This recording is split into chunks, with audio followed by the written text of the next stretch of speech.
Well, the top thing that we hear about, the main challenge from all of our clients, not just mine, but pretty much all the coaches all over the world for at least the last year, but probably more like 2 years now, is people. How do we attract, retain, and engage people? There's a big shortage of people, especially in the United States, but certainly in some of our other markets as well. Finding and attracting people is the top concern. So today's show is a best of episode from a guy who's really a master at connecting with people. What is it that makes people tick? How do you become the company and the leader that attracts and retains the best people, gets the most out of people? That's what today's show is all about, from a master, an unlikely master, really, a guy with an engineering background who developed a deep love and connection with people. It's all about building a world-class culture that attracts and retains the right kinds of people, from a guy that built Priceline and a lot of other businesses, Jeff Hoffman. Listen in.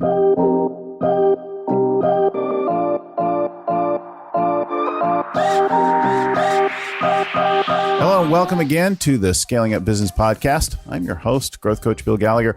On the show with me today is Jeff Hoffman. So Jeff is a lot of things, and I'm going to actually have him tell you, like, some of his background as an entrepreneur. He'll do a much better job of it.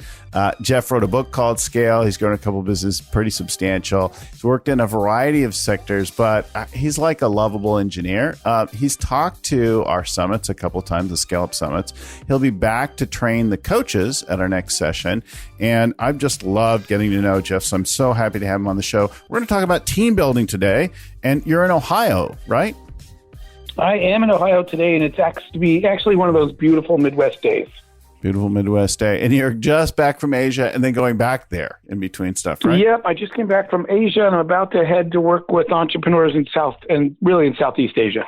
So I like your career and stuff is a little overwhelming in a good way. And before we talk about team building, I'd love if you would share with us a little bit of the arc of that, from whatever starting point, as a kid or whatever it is, and give people a little bit of that background that don't know you. Sure. So there's a really common theme, though, which is using entrepreneurship to basically create the jobs that I wanted and probably didn't exist, or I probably couldn't have got them anyway if I hadn't just created them. Now, that being said, I never set out to be an entrepreneur. I just set out to do the stuff I wanted to do. The first one being, as a kid, all I ever wanted to do was see the world. And I really thought one of my childhood goals was, before I die, if I could have visited 50 different countries in my life, that would be a fulfilling life for me. But I had no money and no method to do that. So many of the companies that I started were travel companies.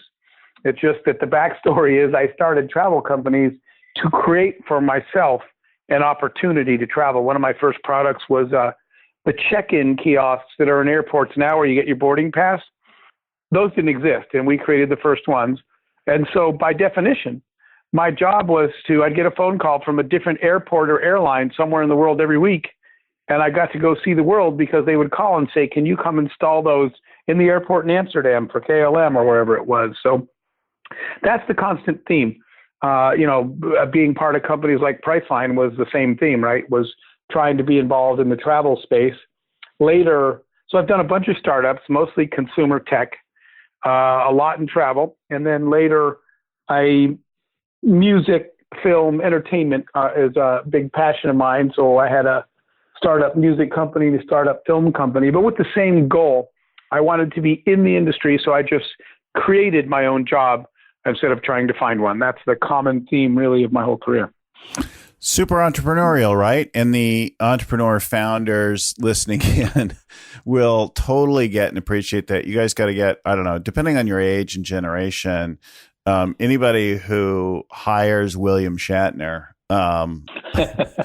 with equity is a hero in my world. I grew up with Star Trek as like a major inspirational thing, right? Of being of a particular age. Oh, of course.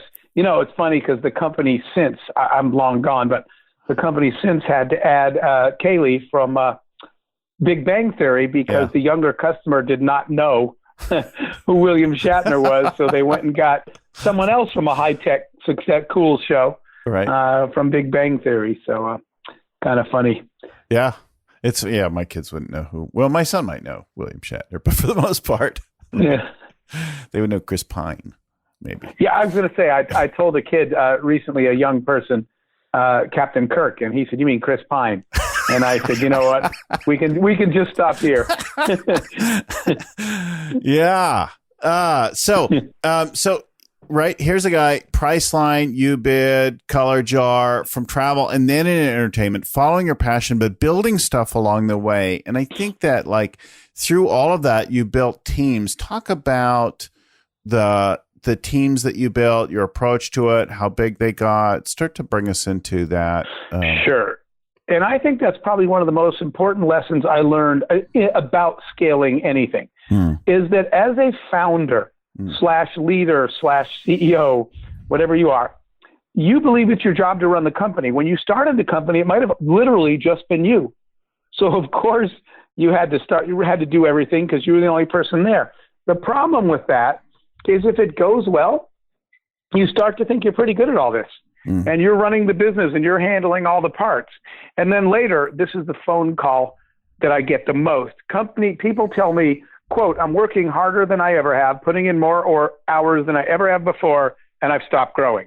And they don't see the connection.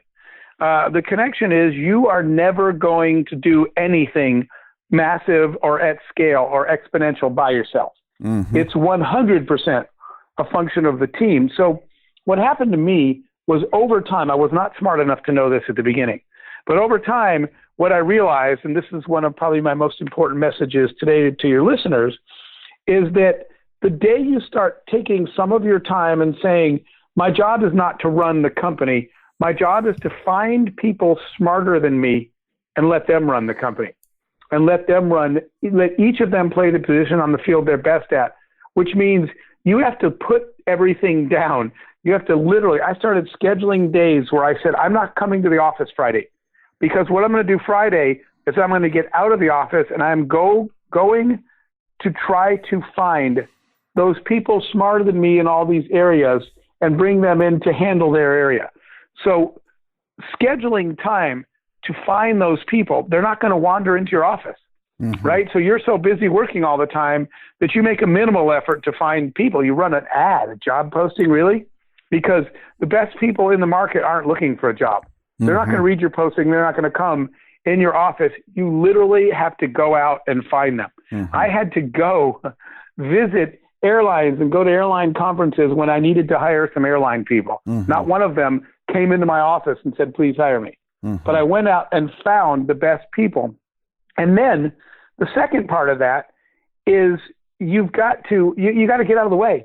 Your job is to literally to build a workplace, a culture, and an environment where the best people in your industry who could work anywhere they want to work, all want to work for you and never want to leave. And that's when my companies really started to scale, when I comprehended that that's my real job, is to build that place and then take care of those people so that they never wanted to leave. Yeah, I was talking with with a young entrepreneur at a very early stage of his company. He has an idea and he's really out to grow and develop himself.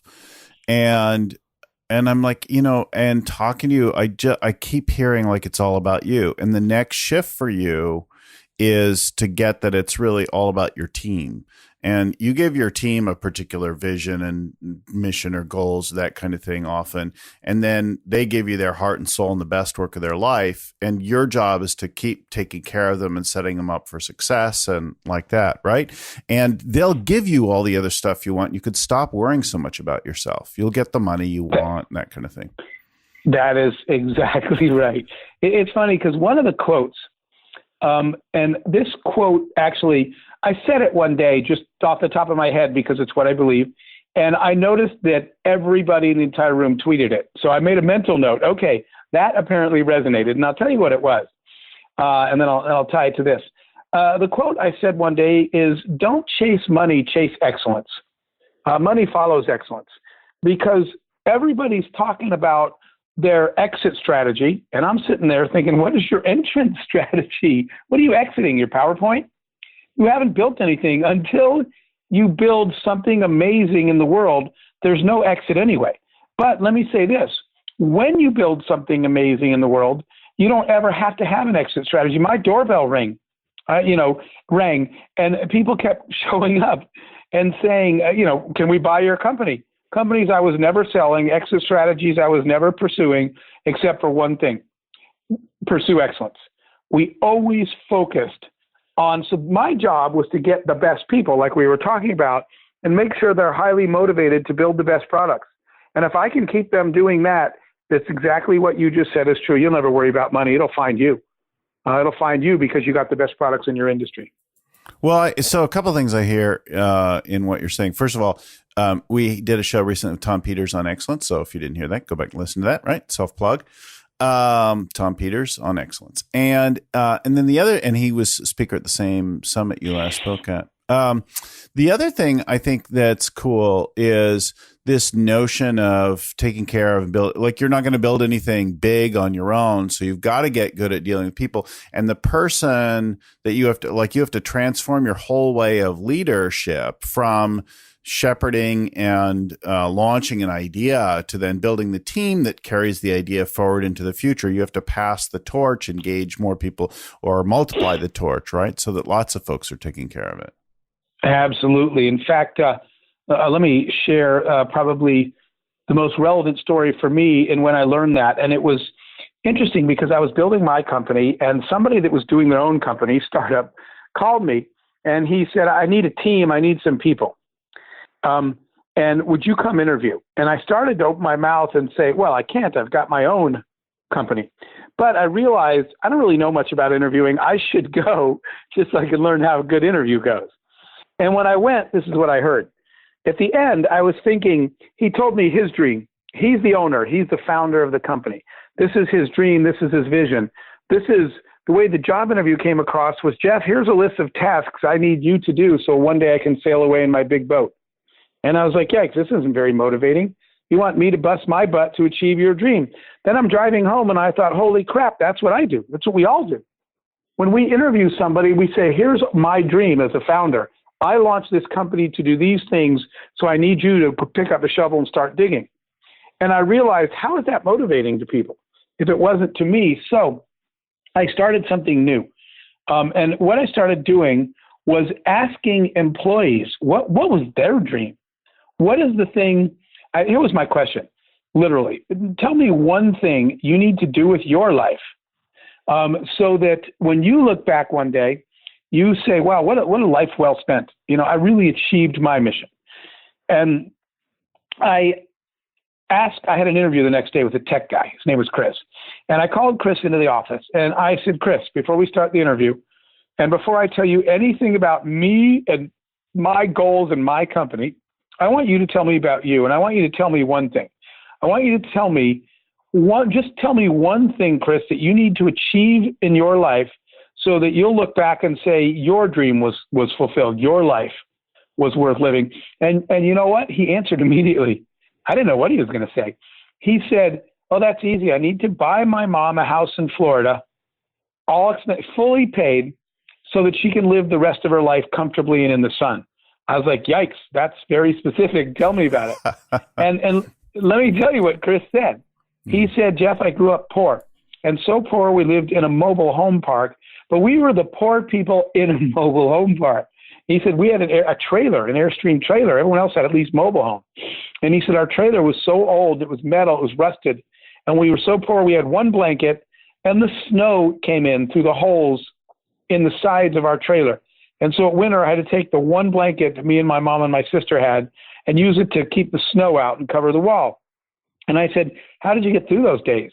And he said, I sat there all night shivering, looking at my mom and swearing someday, somehow, I'll be successful enough in business that I can buy her a house in Florida in the sun, fully paid, as a thank you for her sacrifices in raising me.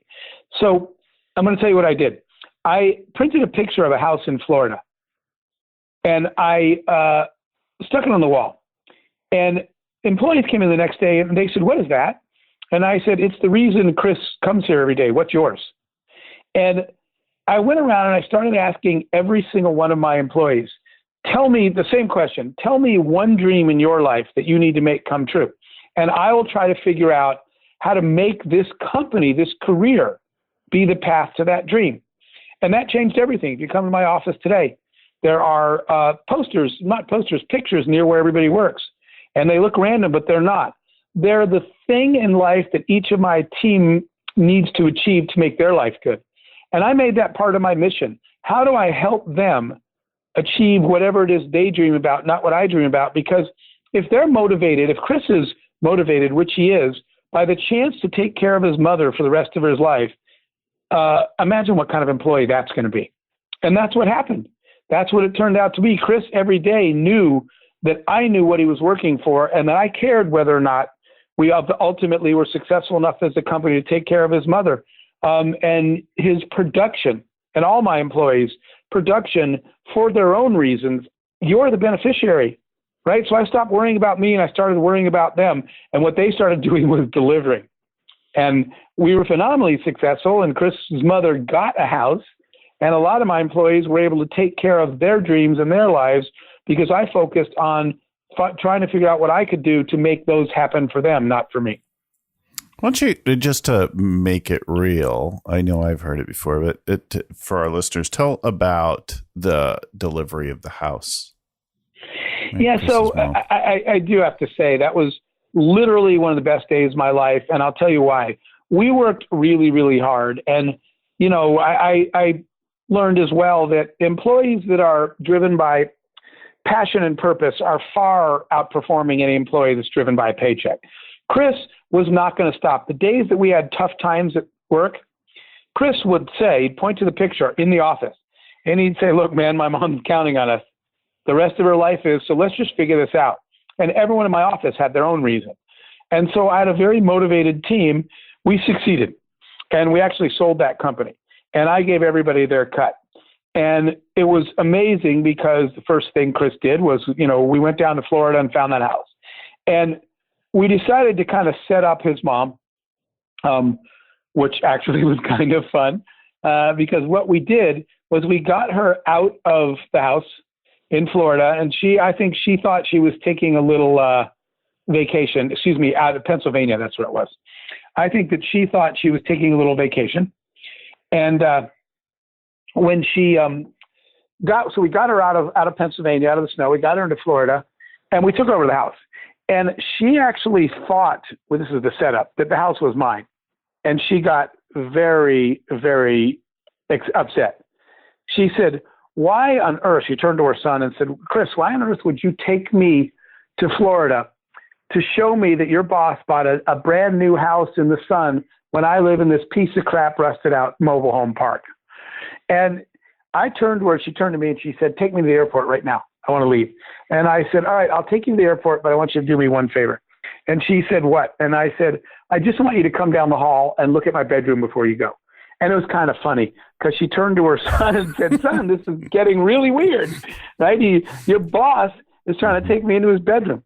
And it was funny because Chris said something I had to turn away because I didn't want her to see me laughing. He said, there's nothing I can do, Mom. He drove. So he said, you want to ride to the airport, just humor him. So we go down the hall and she goes, fine, I'll look at your bedroom for 1 minute, then get me out of here. And we go down there. Well, the reason that she thought this was my house was because she lived in a one-room trailer. And so she had no furniture because she had no rooms. The only furniture she had was literally her bedroom. And so Chris had bought all new furniture for his mom, so that's why she thought it was not her house, because all the furniture was new. But what we did was I had them, while she was traveling, I had them send me photos. We shipped everything out of her bedroom, out of the trailer, and I had them send me photos of exactly how our bedroom was. And I recreated her bedroom exactly the way it was, including because when she'd get really insecure at night, she would brush her hair. It was like kind of a comfort thing. So she left her hairbrush on her nightstand at like a 90-degree angle so she could reach it. So I even took the hairbrush and put it at a 90-degree angle. And when she opened the door, I have to tell you, and looked in the room, and the moment she realized then that the house was hers, not mine, was one of the coolest moments of my life. We were all crying. She turned and she looked at us both with tears in her eyes. And she said, this is my house, isn't it? And I got to tell you, it's not even my mom. And I was sobbing. And we both said, it's yours for the rest of your life as a thank you. And we were all three in a hug crying. And it was this moment that I felt so good, like I'd done something that actually mattered in the world. And I have to tell you, the ending made me even prouder, because I thought Chris was going to turn to me and say, Jeff, thank you. Even though I had him to thank. It was his hard work that made our company successful. I thought he was going to say, thank you, I got mine, I'm done. You know what he did? He said, hey, boss. I said, what? He said, we should get back to work. I said, what? You want to go back to the office? He said, yeah, let's go see who's next. And I got to tell you, never been more proud of the kind of team that I built when what he wanted to do was make somebody else feel this way. So that was a moment that made me realize all the hard work we do, if you're doing it for a reason, it changes everything. Mm-hmm. I love the story. I love the beauty of it. I don't think we're even numb to it yet, even though we now have TV shows that do exactly this kind of thing. Yeah, that's right. For sure. So I mean, it's different than being earned, though. And I hear in it, and I'm reminded of a definition of leadership I heard years ago, which is that a leader creates opportunities for others to produce expanded results. And fantastic. Right. And then, yeah. And when you create opportunities for other people to do the thing, and if ultimately the most satisfying thing that we want to do, we learned from Maslow, which is not to take care of our own security or get our own house, but to do something beautiful in the world, to do something that's extraordinary, that's a gift that people will talk about us after we're gone, right? When I want to work with teams on purpose, we look and we inquire, like, my favorite exercise is really, what do you want said about you at your memorial service? And in that, people start to touch on something, and it's about family. It's about making a difference with some kind of flavor. It's about being a contribution. And leaders not only do that, but they create opportunities for lots of other people to do that, right? Yeah, absolutely. I think that is gets it in a nutshell. When you create opportunities for talented, motivated people, they will deliver. But if the only opportunity is to help make you rich, not very motivating. Right. And well, it's interesting because I think a lot of people contact the coaches, right? The call I get very frequently starts to go into a conversation about hitting the next milestone, 100 million, 500 million, $1 billion. You know, and I love when somebody says that they want to hit $1 billion and, how could we use scaling up for that? That's great. But in order to engage everyone besides them and their spouse and the shareholders, we have to figure out a game that engages everyone. So frequently we go to the purpose of the business, but along the way, there's the individual satisfaction, the personal plan of each and every person who wants to do something for their mom or raise a family or like whatever the next thing is. The important thing, again, is that everybody's next thing is different. And, let them pick it, but taking an interest in it. One of the days we sold, when we did scale, and we sold a company, and I was doing a television interview, and the TV reporter was reading all these stats, but they were numbers. Our revenues, our sales, our profits. She said, Mr. Hoffman, very impressive, or what are you most proud of? And the accomplishment I was most proud of as a leader was that day, the woman that ran HR for me for all those years had called me and said, Jeff, she said, you're not going to believe this, but I just verified it. I said, what? She said, I just confirmed that from the day you started the company to the day you sold it, not one person that works here has ever quit. And I was like, that is the single most important thing I've ever done, and I don't know how I did it. So I started calling everybody and saying, how come you guys don't quit? And it was funny. They're laughing like, do you want us to quit? I said, no, I just want to do it on purpose next time that we're doing here that makes you want to stay. And what you and I just talked about was they said, we've never worked anywhere where we were asked what our personal mission in life was and where we felt like our mission was on the company's list of things to get done. And I really took that to heart. They said, we actually believe that you consider this company and what you said earlier, an opportunity for us to achieve our own dreams, not just yours, and that it's actually important to you that we have that opportunity, and we feel like you're standing right there next to us trying to help us get there. When I realized just how important that was, I said, okay, now I understand how important that is to you, and I'll make sure that we always respect and ask what you're doing here, not just what we want you to do. Mm-hmm. It's interesting. So John Ratliff is the CEO now of our coaching organization and longtime practitioner of our stuff. And he grew a company, Apple Tree Answers, and nationwide, and with extraordinary performance metrics for his industry. And then he sold it for an enormous multiple. Based on taking care of people. And if you look at the way that he ran his business, from the program they had to grant wishes of employees who, like call center answering service people are not like highly paid people, but to do the same kind of thing, like buy the house or grant the wish or take care of the husband of the whatever. And he's got great stories of that. But that like heartfelt kind of thing was central to that thing. And even then down to the practical day-to-day things, like instead of buying the cheap knockoff chairs, buying all of his people air-on chairs because they have to sit in that damn chair and answer the phone all day, right? I love that story of John's. It's a great story, right? And about the like other people come in and they buy the crappy chairs and he replaces them back. And you could just hear somebody who cares about people, who challenges them to rise to the best work of their life, to develop themselves and grow, all of that. And it's so extraordinary. I remember I did one little bit, like I've often been interested in people, in my team's growth and success, especially as I started to develop myself as a leader and read and think about leadership. And once I had an employee who was struggling with something. I really counted on this woman, but she's like, oh, we only have one car. And like getting my kids dropped off at school and all, it creates an issue for me in getting to work. And I learned that, well, she didn't exactly want another car. She had a beautiful like vintage motorcycle that she really loved, and she just wanted to ride that, right? And so I arranged to have it picked up and taken to a repair shop that specialized in old bikes and lovingly restored to beautiful and full operating condition, and then delivered back to her, you're right, with surprise.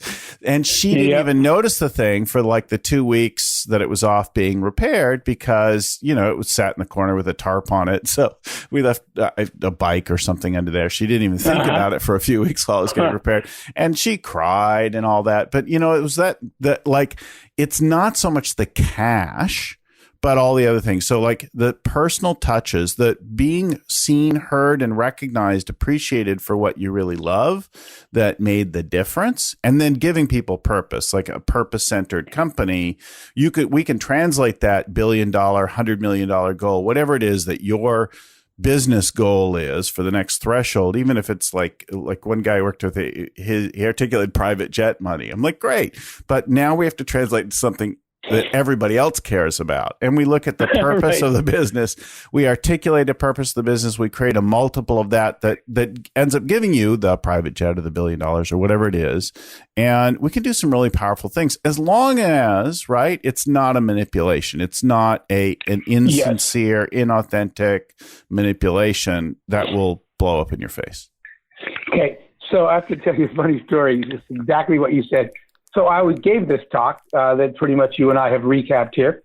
And a CEO called me over after. Yeah. And he said to me, Jeff, I said, yeah. He said, he listened to everything you and I just talked about.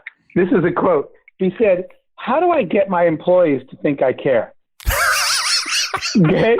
And I said, okay, this is going to sound really crazy, but try actually caring. And you know what he said to me? He goes, no, seriously. And I said, I'm pretty sure we're done with this conversation. I cannot help you. Yeah. I just could not believe it. He said, no, seriously. So people can see absolutely right through that. As you said, if it's insincere, it's actually worse, right? Yeah. Because you'd have been better off saying, I'm just trying to get rich, help me. Right. Because at least they respect the truth. But when it's insincere and you're manipulating people, then everything you say is subject to question anymore, and it all falls apart. Yep.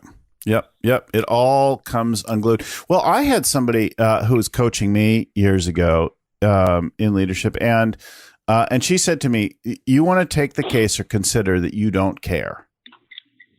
And I'm like, of course I care. I started to argue back with her, and then I realized, okay, wait, I'm actually just working towards some particular outcome that I have in mind right now, and I don't care, and I'm not listening. And when I got that, I was moved to tears, and if you know me, I'm easily moved to tears. And in the lacking or the personal shortcoming that I saw, right, in myself in that moment, and I'm like, okay, yeah, I'm driven to produce my outcomes, and I'm railroading through people and working to manipulate them. And I stopped and I started listening. And I just started to appreciate the human being on the other side of the conversation. And what's developed over time is that, like, I really quickly, when I stop and listen, remember to shut up for a minute and listen. It's not maybe my bred nature. It's a developed thing because I'm fixated on my own outcomes, right? But I stop, I catch myself now regularly. I stop and I listen. And I'm frequently like just deeply moved by people. And sometimes people are like, why are you crying? I'm not crying.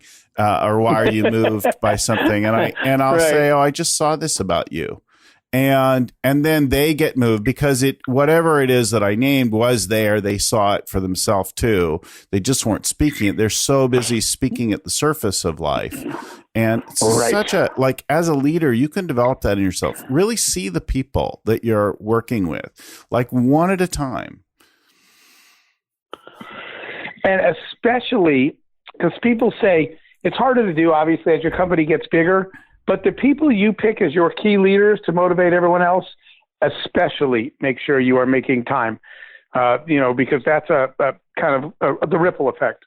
If you are leading by example and treating them that way, then as your company grows, you don't have that problem that you personally can't do this with everybody because they will, if that's the culture that you create and the standard that you set. That's so brilliant. I think it's a great place to probably end this conversation, because what I hear you saying is that is like a good news, bad news thing, right? So everything that's going on in the company is your fault. The ripple is you, right? Like every little thing that you might complain about, somewhere you started it.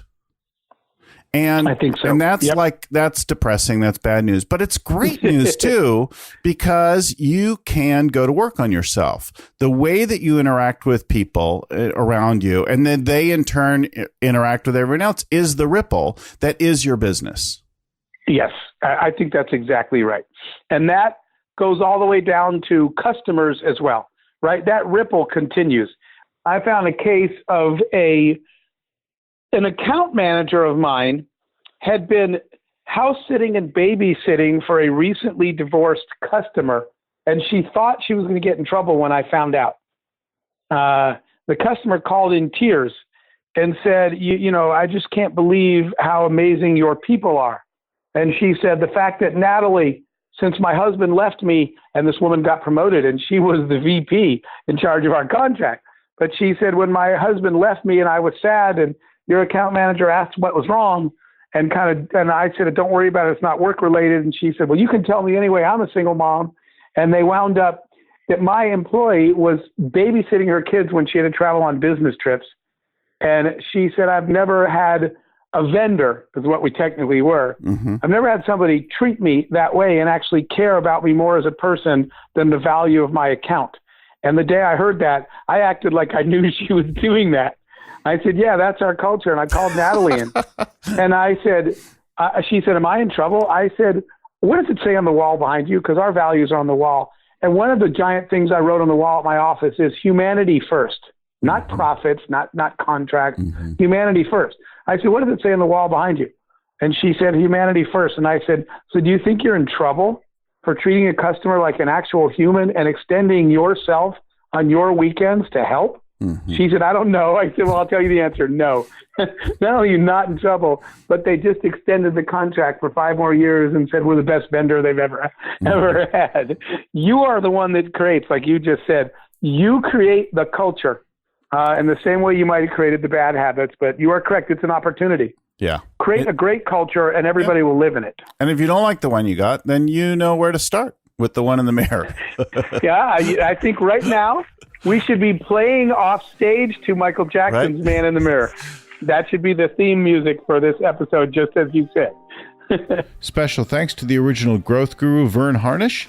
The show is produced by Podfly Productions with audio editing by Albert Burge.